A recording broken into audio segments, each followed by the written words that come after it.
It's your St. Patrick's Day dinner.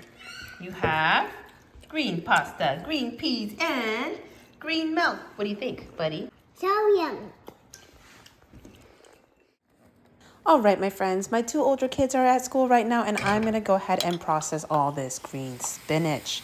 I bought a bunch and then I cook it all down, and I add no salt or water or anything. I just cook it down, drain out some of that water, just squeeze a little bit, nothing crazy, and put it into this container with a hand mix blender.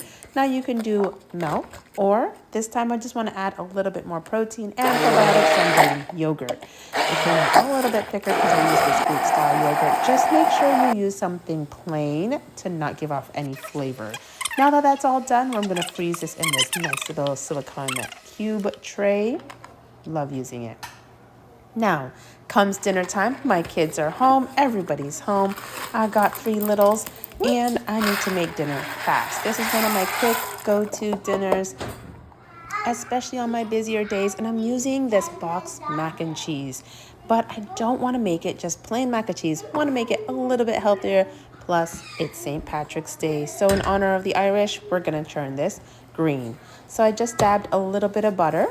And now I'm going to pull out from the freezer those green spinach yogurt cubes that I made earlier and just pop one in. And that is enough for the entire box of pasta. And don't forget to add the cheese. So I just cooked the pasta according to directions. And that's about 10 minutes. And then add a little butter. I did not add any milk just because the spinach already does have that. And then I just used the cheese packet. Now you can also do this all from scratch, but this makes it really quick and easy. Plus my kids can help me with this. So stir, get this lovely green color. Just to add more green in their life, I'm gonna serve up some frozen peas for my daughter. She absolutely loves them. My son, not so much. He prefers them cooked, but I'm gonna serve it this way today.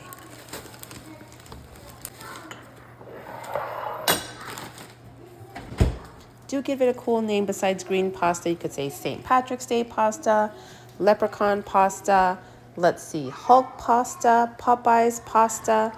You know, you get the gist. Just make it sound cool, awesome, and what's plated up for my kids. Doesn't it just look gorgeous? The spinach flavor doesn't come through. You just still get this cheesy, creamy flavor that comes in. Definitely use that plain milk or plain yogurt. You don't want any added flavors into it, all right? Now for my kids, I'm going to serve it up with some frozen green peas, and I'm sprinkling in some fried crispy onions that I just had left over from Thanksgiving. Jam makan!